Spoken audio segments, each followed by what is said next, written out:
Much. Mikel, you had your chances at the end there, but it turned out that the story was the mistake, the self-destruct button in the first half. Yes, obviously it's a really tough place to come in a difficult pitch, but overall I have to say that if you don't score the big chances that we had, if you give a goal to the opponent, and if you don't get the decision when it's a clear penalty in the Premier League, to be fair, it's pretty complicated. You need to eradicate from the game? No, it's something that we work on and we're going to keep doing. The first goal that we scored is through Bern. Bern starts the whole thing, and we scored a goal with Aubameyang, and then we made a mistake that cost us a goal. But as well, Bern, the only chance that they had, it was a long kick from Bern. We are in open structure, and they have the chance they only had in the game. So it can happen when you play short or long. This is football. But obviously, when you miss the chances that we missed today in this ground, obviously you're going to have moments when they put you under pressure, and the game becomes exactly what they want. And then you don't get the decision when it's an obvious penalty, because someone has to explain me then what a penalty is. I mean, you were in command in the first half, but again, the mistakes. I mean, this is the problem, isn't it? You're just undermining yourself. Yeah, you could look back on the season of regrets and mistakes. Still with that, you have to come here and win the game. With what you produce in the game, you have to come and win it. Simple as that. And if you don't, then you have to look at ourselves and don't find any other excuses. We completely dominated the first half. We felt comfortable. We should have been 2-3-0 up. In the second half, you're going to have periods. The way they play, they make it really difficult. It was a difficult pitch. A lot of long balls, a lot of aerial duels. It was much better. We generate chances that we should have won the game. You've been talking this week about the Arsenal side that you want this to be, and that you're not there yet. You're far from that. Has this story, this match changed? Yeah, you have to come here and win. Fight 2 or 3 goals when you produce a performance like that, because if you give any hope to any team in the Premier League, they're going to take it. And that's the difference when you have consistency in results. On one day you win, the other one you draw, the other one you lose. Thank you, Mikel. Thank you. Oh, astonishing is the word. Look, thanks for joining us for this Saturday lunchtime kickoff. It was a brilliant game of football, obviously less brilliant from an Arsenal perspective. Let's get straight into the analysis, and let's start with Pepe. I mean, he had 30 minutes on the pitch, and it was a rather dramatic 30 minutes. He had an impact. I mean, this is for me the role he plays now for Arsenal. He comes on and he makes things happen. He had the glaring. This is a penalty for me, Jake. I mean, I don't think anyone at home would disagree. It's bounced up. When you see it in the replay, it's quite staggering how VAR have not picked up on this. But he made something. He come on the pitch and he had a go and he probed. Willian was not one of his best days, and this guy made a difference. For me, it's a clear penalty. Arteta will be furious with that. I mean, this is the bad side of him. This is on his good foot. Just get your foot on it, stroke it home. And then this... It's a perfect ball for him, isn't it? Perfect. We were talking in the first half, Martin. That's a perfect ball. It's on the floor. This is an unbelievable bit of technique. And the defending, I'll let Martin tell you about this because he was loving it. Well, again, Arsenal hit the bar.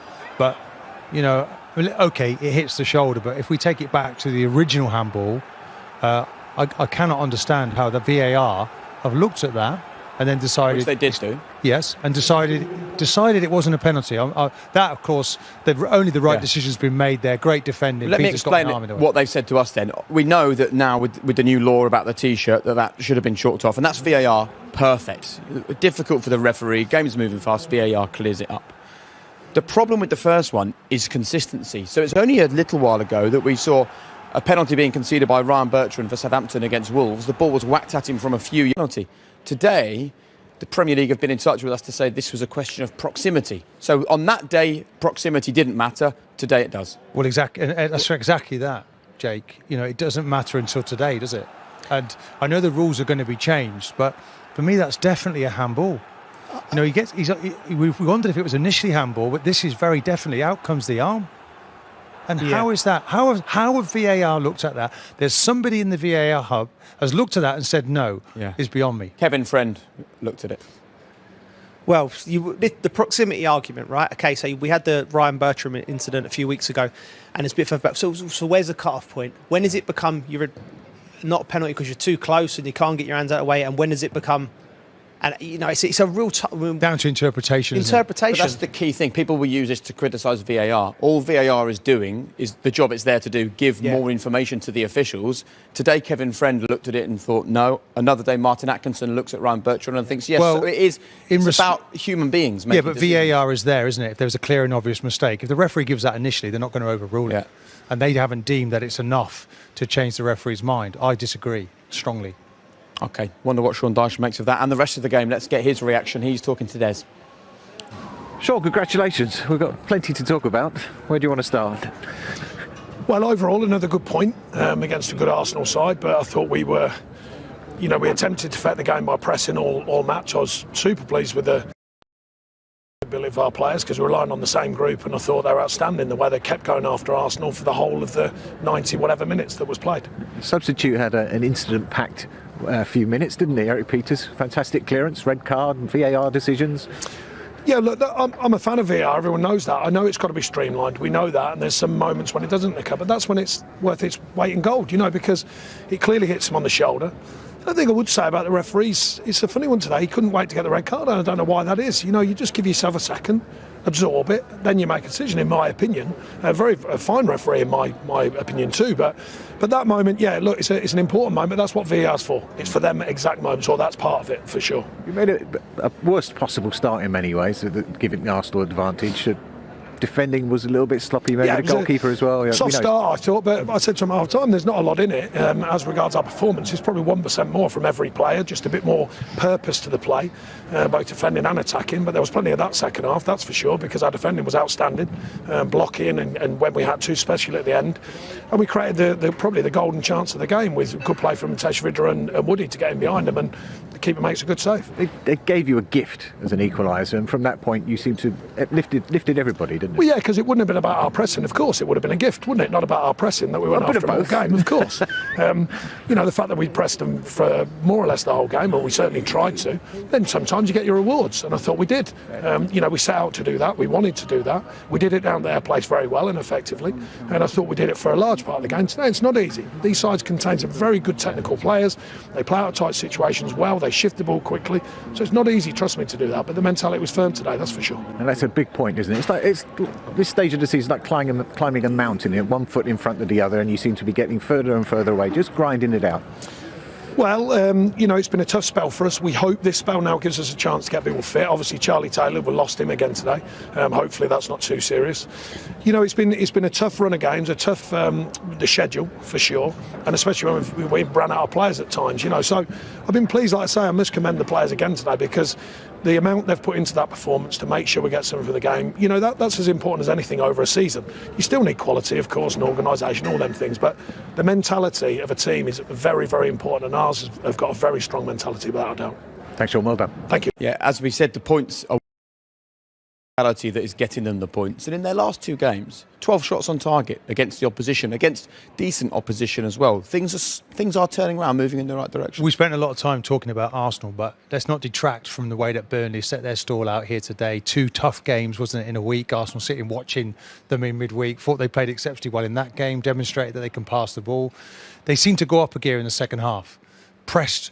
I know they got the goal from pressing, didn't they, in the first half, but the level of chances went up, the work rate, and they make it difficult. This is a really good effort. This is Peters, who was involved in everything when he came on. It showed a really good attitude when he came on, good save from the keeper. And any bits and pieces, that's what they'll play off. It's to hit long balls, they get it nice and wide. And this is, look at the Arsenal central defenders here. The ball goes up. This is lazy defending. And then David Luiz dives in, completely leaves his defence exposed. That space they run into, I just don't understand it. They're not together.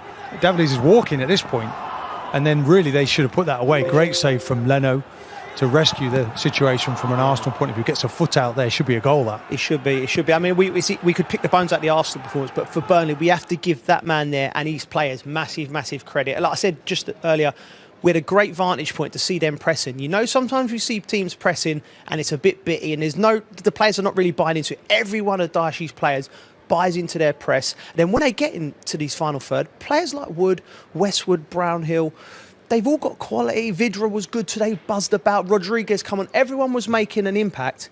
And that's why I have no doubt. If I'm a Burnley supporter sitting home watching this, I'm sitting there with my cigar out thinking my team is not going down this year because of the experience and the quality. I think it's very important we give them a little bit of credit for their quality as well, because pundits, we often talk about all the other stuff, but they've got some very, very good players. But Joe, when they started the season, they were 8 games in before they actually won a game of football. Yeah. And it was looking like, Sean Dyche it's not gonna work. And he got these 2 central defenders back into position, Tarkowski, that base of the team, and they built from there. 5 draws now on the bounce at home to keep picking up points. They're 7 points away from trouble now, and they've done their job against a very... it's been an Arsenal team in good form, and Arsenal will feel on another day they should have won this match with the number of chances they had. Yeah, and like after 8 games, one thing I'd say, you wouldn't have known Dyche was under pressure, would you?